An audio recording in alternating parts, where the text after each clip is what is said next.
Hey guys, this is going to be a boss review and guide for Lucifron in Season of Mastery. The point of this is to show the strategies that were implemented by the hardcore raid that was able to kill Lucifron 4 or 5 times without ever having a single death. Hopefully this can be useful to anybody that is still working on Molten Core progression in Season of Mastery. I know that might not be a ton of people at this point, but these bosses are different than they have ever been. And so maybe you're just interested in seeing what's different about them and how guilds have implemented strategies in order to be able to kill these bosses. This first boss that we're going to go through is Lucifron. The only difference that Lucifron has in Season Mastery is that instead of having 2 Flamewalker protectors, it has 4 Flamewalker protectors. Now, if you're unfamiliar with Lucifron, Lucifron has 3 main abilities. Impending Doom is the dot that gets applied to you. It's on you for 10 seconds. At the end of the 10 seconds, you take 2,000 shadow damage. Paladins and priests can dispel this. And then there's also the curse that Lucifron applies that doubles the cost of your mana and resource spells. And this can be decursed by mages and druids. You can also use restorative potions in order to cleanse Lucifron's curse. A key strategy that I think a lot of guilds could take advantage of is consumable usage on this fight.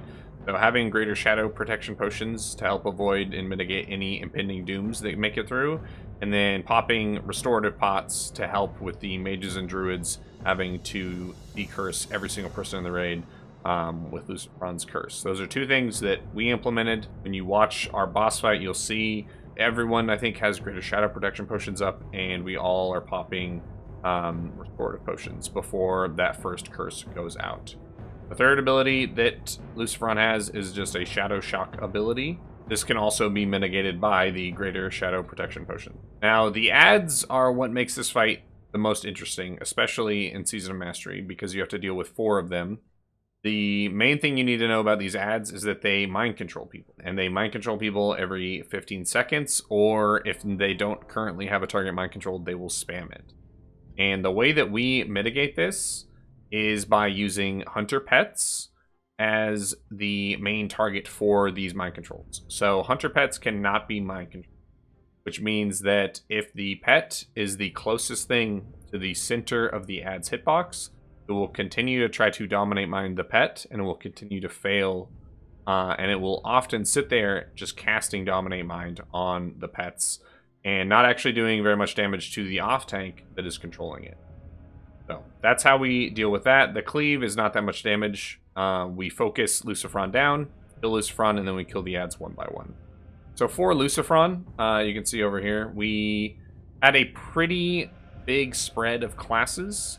Throughout most of Molten Core, we did err on the side of more ranged DPS, but for Lucifron and Gehennis, we ended up having a fair amount of melee DPS. We brought 3 rogues, 3 DPS warriors, a feral druid, and then 6 hunters, 4 warlocks, 5 mages, a feral druid, and then 4 prot warriors.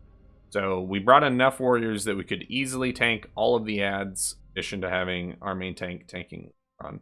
And then a pretty good spread of healers as well. 5 total paladins, and it looks like 7 priests, and then the 1 rogue. So a pretty even spread. The main thing here that I would say, if you want to make this fight as clean as possible, is to have a tank for each of the adds, and at least 4 hunters in the raid, so you can have a hunter pet on each of the adds as well to mitigate those mind control. The bringing 5 mages and having the druids helps out with the decursing, and having the priests and paladins there, you're probably going to have plenty of those to help dispel the shadow damage, impending doom. Now our setup for Lucifron, as you can see here, we have 5 tanks, boss, and then a tank assigned to each of the adds. If you can envision, like, this area over here is the imp tunnel. So if you were to go up farther, you would go and you run into Magmadar. We have all of our hunters preset their pets as after we've killed the 2 packs of dogs that are in this sort of like hallway leading to Magmadar. We wait for Lucifron to pad away, and then we come up here and we have 4 hunters set their pets up, and we put them on stay before the pull even happens. And we try to space them, you know, about 5 to 7 yards at least between each of the hunter pets. And those hunter pets, that's so that the tanks know roughly where they want to tank their ads. And so on the pole, the hunters are pulling the ads to the tanks, but also to where their pets are put on stay. Once the ads get there, the hunters need to make sure their pets are attacking the ad, because the ads will not mind control targets unless they are on their threat table. So you just have your pet attack the ad the entire time. The tank needs to make sure that they are farther away from the center of the hitbox than the pets, because that's how the mind control is determined for each of these. They mind control the target, or attempt to mind control the target that is the closest to the center of their hitbox. In the case or event that someone does get mind controlled, a player character does, priests are actually able to dispel it. So it's important for them to set up, as you can see here, there's a little macro they can set up that will dispel that mind control. In case, you know, for some reason a tank gets hit by it, or someone else in the red gets hit by it. Paladins then can do the dispels, and then you can have all your mages and your Resto Druid on the decursing. As you can see over here, we've got healers assigned, and we've got decurses assigned, and the Paladins also have extra dispel assignments. Our tanks are not super worried about threat in general, except our main tank, since we are going in and killing Lucifron first. But typically, that's not that big of an issue. If people are running into threat problems, say Warlocks or DPS Warriors, chill. Warlocks can spend some extra time dotting up the ads. And then we'll have a backup Feral Druid, just in case, playing goalie. In case any of these ads happen to get a mind control off on the tank, and they beeline it for the raid. That's our general strategy for this fight. We can watch it executed right here.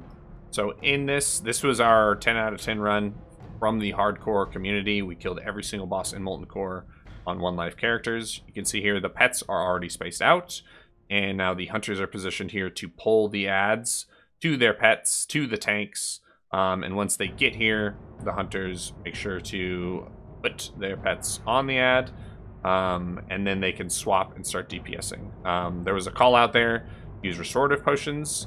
That restorative potion is going to remove the 5-minute double cost debuff, and then for the rest of this fight, it's basically on the off tanks to make sure that they are farther away from the center the hitbox than these pets. You're going to see these ads continually turn toward the hunter pets and try to cast Dominate Mind, and it's going to fail. And they're actually going to sit here and spam casting it, which means that these off tanks are rarely taking very much damage. If you were to look at their health bars, kind of look at them in group 2 here, they're not taking very much damage. So the healing on them is very, very, very minimal. You can have most of your healers prioritize the main tank or the raid in case any AoE damage gets through, either from impending doom or if people are standing too close and they get cleaved by these ads. Lucifron goes down pretty quick and easy, and then you're able to swap to these ads. As a hardcore group, we still tried to single target each of these ads down just to mitigate in case someone gets mind controlled while we are killing one of the ads. You don't want your melee cleave or even your range cleave doing too much damage to them and getting them killed. This was a pretty clean attempt of this boss fight from us. We have never had anybody die on Lucifron in the hardcore community, both on the North American group and in the European group. It's a very straightforward, very easy fight. The big things, again, it's positioning of these ads. It's using hunter pets to soak the mind control. It's dispels and decurses, and it's proper consumables. So greater shadow protection potions and restorative potions. They're going to make this fight incredibly easy for any group that comes in here. That's all that I have for Lucifron. Lucifron has the fewest, I would say, changes in Season of Mastery.